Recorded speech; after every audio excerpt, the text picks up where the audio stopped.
Top star Prashanth ஒரு நடிகர் காட்டிலும் நல்ல மனிதர்.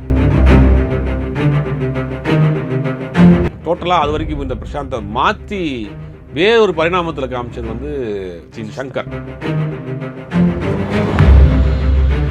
நல்லா ஞாபகம் இருக்கு. அந்த படத்தினுடைய இன்விடேஷன் வந்து இந்த ஜீன்ஸ் கிளாத் இருக்கு இல்லையா, அது மாதிரி இருக்கும் இன்விடேஷன். இப்போ ரெண்டு பேரும் திருப்பி கிட்டத்தட்ட 25 வருஷம் கழிச்சு அவருடைய பிறந்தநாளினுடைய நிகழ்ச்சி சமீபத்தில் நடந்துச்சு. அதில் தான் வந்து டாக்டர் ஹரியும் நம்ம பிரசாந்தும் சேர்ந்து ஒரு படம் பண்ணுறதாக அவங்களே ஒரு அனௌன்ஸ்மெண்ட் பண்ணுறாங்க.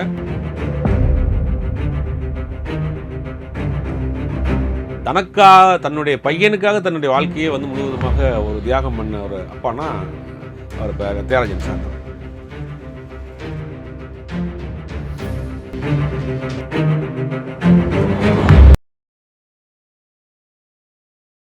எம்ஜிஆர் டிவி சினிமா நேயர்களுக்கு வணக்கம். சினிமா விமர்சகர் பேர் அவர்கள் இணைஞ்சிருக்காங்க. வணக்கம். வணக்கம். எப்படி சார் இருக்கீங்க? நல்லா இருக்கேன் சார். பிரசாந்த் ஹரி கூட்டணியில் ஒரு படம் வெளியாக போகுதுன்னு சொல்கிறாங்க. 25 வருஷத்துக்கு அப்புறம் இந்த காம்போ வந்து மீண்டும் இணையுது. எப்படி சார் பார்க்குறீங்க? டாப் ஸ்டார் பிரசாந்த் ஒரு நடிகர் காட்டிலும் நல்ல மனிதர். அப்படியா சார்? ஆமாம், ரொம்ப நல்ல மனிதர். ஓ, நீங்கள் பழகுவதற்கு ஒரு மிகப்பெரிய ஒரு பான் சில்வர் ஸ்பூன், மிகப்பெரிய ஒரு பணக்கார வீட்டு பையன், பிறந்ததுலேருந்தே ஒரு செல்வ செழிப்பில் இருக்கக்கூடிய ஒரு நபராக இருந்தாலும் துளி அளவு கூட பந்தா இல்லாத ஒரு நடிகர். அது சினிமாவில் இருக்கக்கூடிய மீடியா ஆட்களுக்கு எல்லாருக்குமே நல்லா தெரியும். முந்திலாம் ஒரு 15 வருஷத்துக்கு முன்னாடிலாம் அவர் பிரசாந்துக்கு வந்து பிஆர்ஓவே கிடையாது. பிரசாந்த் தான் பிஆர்ஓ. நாங்கள்லாம் சேட்டலைட் சேனல்ஸில் ஒர்க் பண்ணிட்டு இருக்கப்போ ஏதாவது தீபாவளி பொங்கலுக்கு ஏதாவது இன்டர்வியூ வேணும் அப்படின்னா ஃபோன் அவரே எடுப்பார். சொல்லுங்கள் பாஸ், என்ன பாஸ், அஸ்டன்லாம் எடுக்க மாட்டாங்க. அஸ்டன் எடுக்க அவரே எடுப்பார். என்ன கேட்பார், இந்த மாதிரி இன்டர்வியூ வேணும்னா பாஸ் வெளியூரில் ஷூட்டிங் இருக்கேன், வந்தோடனே அவரே திருப்பி வந்தோடனே கூப்பிட்டு இன்டர்வியூ கொடுப்பார். ஓகே. எல்லாருக்கூடையும் ரொம்ப ஃப்ரெண்ட்லியாக கனெக்ட் பண்ணக்கூடிய ஒரு நல்ல ஒரு மனிதர்.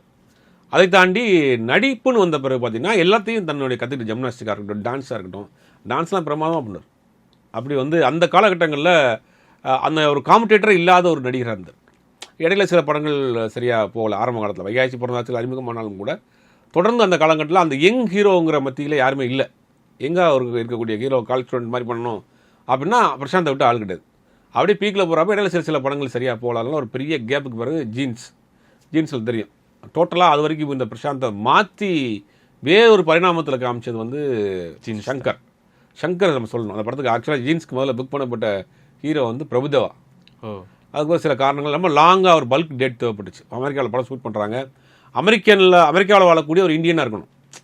அதே மாதிரியான கெட்டப்பு, ஹேர் ஸ்டைலு அதெல்லாம் வேணுங்கிறப்ப பிரபுதேவா வந்து டேட்டு கிடைக்காதனால பிரசாந்தை புக் பண்ணுறாங்க. அது பிரசாந்தினுடைய அந்த கெட்டப்பெல்லாம் சேஞ்ச் பண்ணி ஒட்டுமொத்தமாக ஒரு என்ஆர்ஐ அமெரிக்காவில் வாழக்கூடிய ஒரு இந்தியன் எப்படி இருப்பாங்களோ அப்படி இருப்பாங்க அந்த படத்தில் டான்ஸாக இருக்கட்டும், ஆக்டிங்காக இருக்கட்டும். ஐஸ்வர்யா ராய் பேர் உலகின் 7 அதிசயங்களை கொண்டு போய் நம்மளை காமிச்சாங்க. அப்படின்னா பிரம்மாண்டமான படம், பிரம்மாண்டமான ஒரு படத்தினுடைய ரீ ஓப்பனிங் அந்த படத்துக்கு அவர் நல்லா ஞாபகம் இருக்குது. அந்த படத்தினுடைய இன்விடேஷன் வந்து இந்த ஜீன்ஸ் கிளாத் இருக்கு இல்லையா, அது மாதிரி இருக்கும் இன்விடேஷன். அதே மாதிரி போட்டு அதில் ஜீன்ஸ்னு போட்டு படத்தினுடைய இன்விடேஷன், பூஜையுடைய இன்விடேஷன் அதெல்லாம் போட்டாங்க. அதில் அந்த படத்தில் நடித்தார். மிகப்பெரிய ரீஎன்ட்ரி கிடச்சார். அதுக்கு நிறைய படங்கள் பண்ணார். அதுக்கப்புறம் ஒரு சின்ன கேப்பு. அதுக்கப்புறம் தமிழ் அதான் வந்து ஹரியோடைய முதல் படம். ஹரி வந்து இவர்கிட்ட ஒர்க் பண்ணுறார், சரண்ட்ட ஒர்க் பண்ணுறார். சரண்ட்ட நிறையா பாலச்சந்திரன்ட்ட சீரியலில் ஒர்க் பண்ணுறாரு, பாலச்சந்திரன்ட்ட கூட படம் ஒர்க் பண்ணுறாரு. அப்புறம் பாலச்சந்திரன் வந்து சரண் வெளியில் வர்றப்ப சரணோட ஹரி வந்துடுறாரு. சரண் ஒர்க் பண்ண படங்களில் அசோசியேட் அமர்கலம், பார்த்தேன் ரசித்தன், அப்புறம் வந்துட்டு அட்டகாசம், இந்த மாதிரி படங்கள் எல்லாம் வந்து அசோசியேட் ஒர்க் பண்ணுறார் ஹரி. அப்போ ஒர்க் பண்ணுற பார்த்தேன் ரசித்தன் ஒர்க் பண்ணுறப்ப இவர் கூட நட்புக்கு ஏற்படுது பிரசாந்த் கூட. அப்போ ஒரு படம் பண்ணணும் என்ற ஒரு கதை இருக்குது அப்படின்னே அவரே ஒரு ப்ரொடியூசர் சொல்கிறார். அந்த அப்படி ஆரம்பிக்கப்பட்ட படம் தான் தமிழ். அந்த படத்துக்கு சரண் வந்து டைலாக் எழுதிப்பார். அந்த படத்துலேயே சார்? அந்த படத்துக்கு சரண் தான் டைலாக் ரைட்டர். 2023 நினைக்கிறேன், 22-23 அந்த காலகட்டங்கள் ரிலீஸ் ஆன படம். கரெக்டாக ஒரு 25 வருஷம் ஆச்சு. கதை, திரைக்கதை, டைரக்ஷன் ஹரி, வசனம் வந்து டைரக்டர் சரண். என்னுடைய கோ டைரக்டருக்கு வந்து ஒரு படம் பண்ணுறாரு அப்படின்னா அந்த படத்துக்கு இவரே டைலாக் எழுதுறாரு. ஒரு மதுரை பேக்ட்ராப்பில் நடந்த படம். நல்ல படம் அந்த காலத்தில் பெருசாக பேசப்பட்ட படம். அப்படியே காலங்கள் ஓடிச்சு. அப்படி இந்த பக்கம் பிரசாந்த் ஒரு பக்கம் பிஸி ஆகிட்டார், ஒரு பக்கம் ஹரி பிஸி ஆகிட்டார். ஹரி ஓடின ஓட்டம் திருநெல்வேலிக்கும் சென்னைக்கும் ஓடிக்கிட்டே இருக்குதாரு.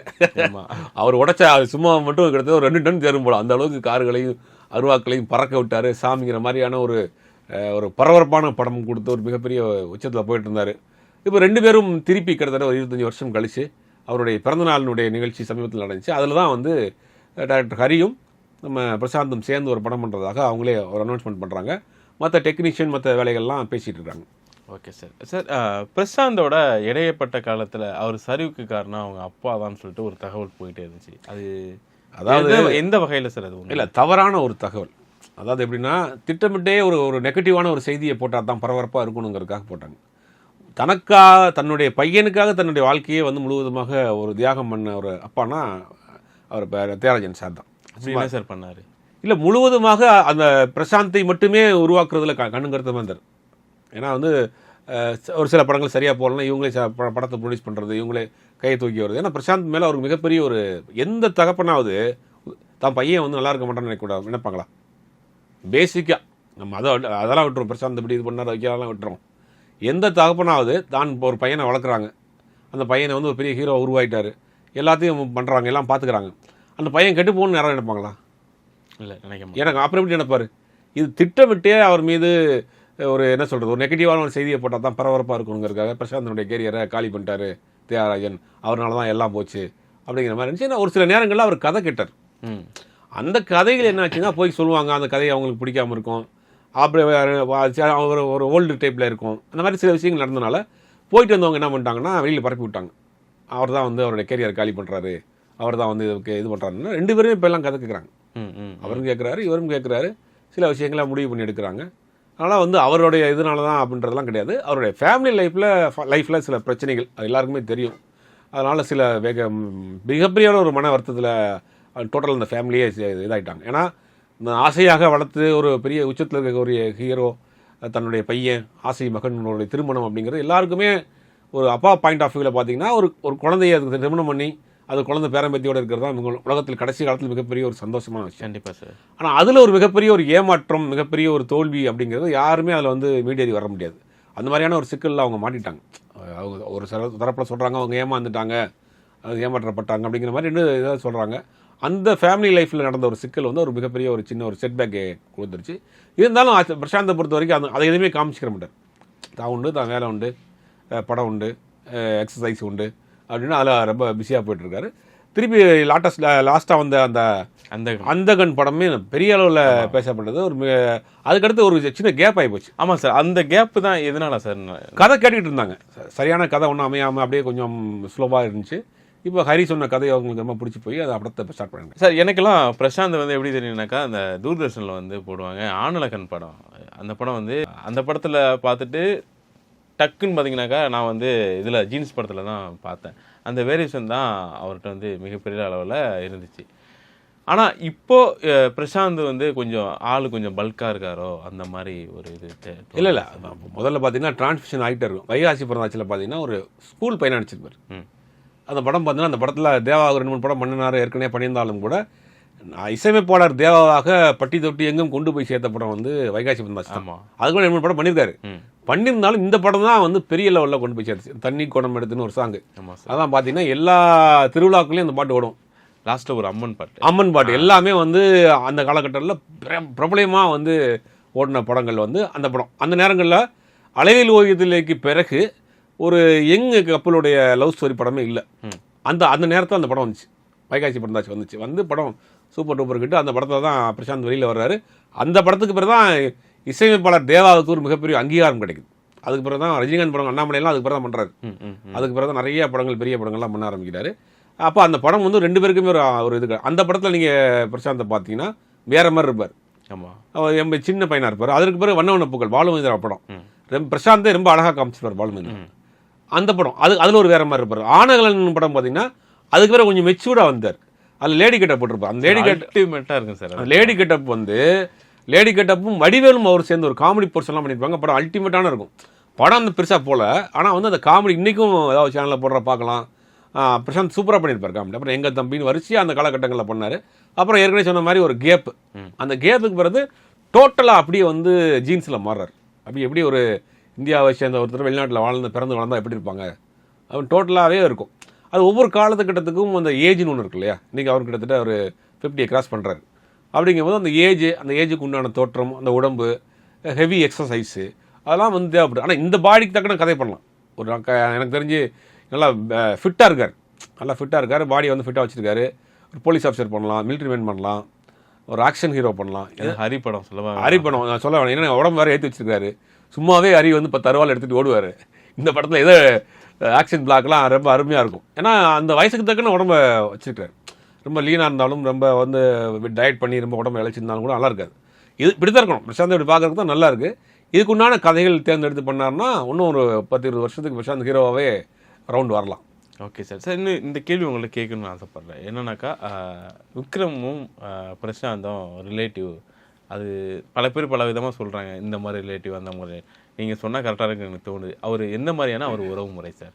அதாவது விக்ரமனுடைய அம்மாவும் தியாகராஜனும் அண்ணன் தங்கை முறை. கூட பிறந்த அண்ணன் அந்த மாதிரி ரொம்ப கூட பிறந்தானா கசினான்னு தெரியல, நெருக்கமான ஒரு உறவு முறை. ஆனால் அதனால வந்து அவங்களுக்குள்ள ஆரம்பத்திலே அவங்க அப்பா வந்து லவ் மேரேஜ் பண்ணிட்டார். விக்ரமுடைய அப்பா வந்து ஒரு லவ் மேரேஜ் பண்ணிட்டார். அதில் குடும்பத்துக்கு அந்த காலங்கள்லாம் பிரச்சனை நடக்கும் இல்லையா, அதனால் அந்த 2 குடும்பத்துக்கும் பெருசாக பேச்சுவார்த்தை இல்லாமல் இருந்துச்சு. ஆனால் இப்போலாம் கண்டிப்பாக அதெல்லாம் நடந்து முடிஞ்சிருக்கும். அதெல்லாம் வந்து போயிருக்கும். அந்த பழைய கதையை கொண்டு வந்து இப்போ வந்து பேசிகிட்டு இருக்காங்க. எல்லா குடும்பத்துலேயும் இருக்கிற மாதிரியான ஒரு சின்ன ஃபேமிலிக்குள்ளே நடந்த ஒரு திருமணத்தினால் ஏற்பட்ட ஒரு மனக்கசப்பு, அதனால் கொஞ்சம் நாள் பேசாமல் இருந்தாங்க. பட் இப்போலாம் எல்லாமே மெச்சூர் ஆகிட்டாங்க. இன்றைக்கெலாம் அந்த காலங்கள் போயிடுச்சு. தான் அவங்க அப்பாவும் நடிக்கணும்னு வந்தால் விக்ரமுடைய அப்பா தான் முதல்ல நடிக்கணும் வந்தார். அவர் வாய்ப்புகள் தேடி நிறையா முயற்சிகள் பண்ணி சில கேரக்டர் பண்ணிட்டு நம்மளால் முடியாத அந்த பையனை வச்சு பண்ணணும்னு விக்ரமை ஒரு நடிகராகவே வளர்த்தார், உருவாக்கினார் அவங்க அப்பா. தன்னுடைய முழு ஆசையும் தான் பையன் மேலே திணிச்சு அதை நிறைவேற்றினார். அதுக்காக விக்ரம் எடுத்துக்கிட்ட நாட்கள் வந்து 1-2 நாளில் 10 வருஷம் தன்னுடைய பையனை வந்து சினிமாவுக்காக வாய்ப்புக்காக படம் பண்ணுறாரு. முதல் ஸ்ரீதர் படம் பண்ணுறாரு. விக்ரம் வந்து ஆரம்பத்தில் வந்து மீரான்னு ஒரு படம் பண்ணுறாரு. மீரா வந்து பிசி ஸ்ரீராம் டேரக்டர் பண்ணுறாரு. டைரக்ஷன் ப்ளஸ் ஃபோட்டோகிராஃபர் பண்ணுறாரு. பாட்டெல்லாம் சூப்பர் டூப்பர் ஹிட்டு.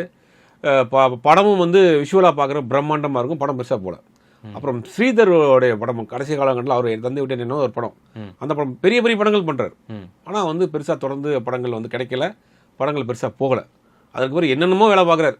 டப்பிங் பேசுகிறாரு, சோலாட்டி விளம்பரம் பண்ணுறாரு, மாடலாக போகிறாரு, கால்தசம் படத்துக்கு அப்பாஸுக்கு டப்பிங் பேசுகிறாரு, மின்சார கவனம் படத்துக்கு பிரபுதேவாக்கா டப்பிங் பேசுகிறாரு. ஆனால் ஒரு 10 வருட போராட்டம், நீண்ட ஒரு 10 வருட போராட்டம். தன்னுடைய பையனை சினிமாவுக்கு தேவையான எல்லா விஷயத்தையும் உருவாக்கி வளர்த்து கொண்டு வந்து நிப்பாட்டுறாரு. பட் தொடர்ந்து தோல்வியில் பையன் இருக்கிறார் 10 வருஷமாக. அதற்கு பிறகு உல்லாசம் ஒரு படம் பண்ண அமிதாப் பச்சனுடைய கம்பெனி ஜேடி டைரக்ட் பண்ணுறாங்க. அந்த படத்தில் விக்ரம் அவ்வளோ ஃபேராக இருப்பார். பட் அந்த படமும் சரியாக போகல. இந்த சேது ஆரம்பிக்கிறாங்க, ஒரு 3 வருஷம் ப்ராஜெக்ட் போகுது. சேது ரிலீஸ் ஆனதுக்கு பிறகு தான் விக்ரமனுடைய போராட்டம் முடிவுக்கு வந்தது. இத்தனை போராட்டம். உறவினர்களாக இருந்தாலும் தன்னுடைய சுய முயற்சியில் தன்னுடைய இதில் எந்திரிச்சு வந்தவர் தான் விக்ரம். பட் எல்லா குடும்பத்தில் இருக்க மாதிரியான ஒரு சின்ன மனக்கசப்புகள்லாம். பட் அதெல்லாம் இப்போ சரியாக இருக்கும். பிரசாந்துக்கு எப்போ தான் சார் கல்யாணம்? அவங்க அப்பாட்ட தான் கேட்கணும். நீங்கள் சீக்கிரம் பண்ணுவாங்கன்னு நினைக்கிறேன். ஏன்னா எல்லாருடைய ஆசையும் தான், ரசிகர்களுடைய ஆசையும் சரி, அவருடைய வெல்விஷருடைய ஆசைகளும் பத்திரிகையாளருடைய ஆசையும் பிரசாந்துக்கு சீக்கிரம் திருமணம் ஆகணும், எல்லாரையும் அவர் இன்வைட் பண்ணுவாருங்கிற ஆசை இருக்குது. வெயிட் பண்ணி பார்க்கலாம். ஓகே சார், உங்கள் நேரத்துக்கு ரொம்ப நன்றி சார்.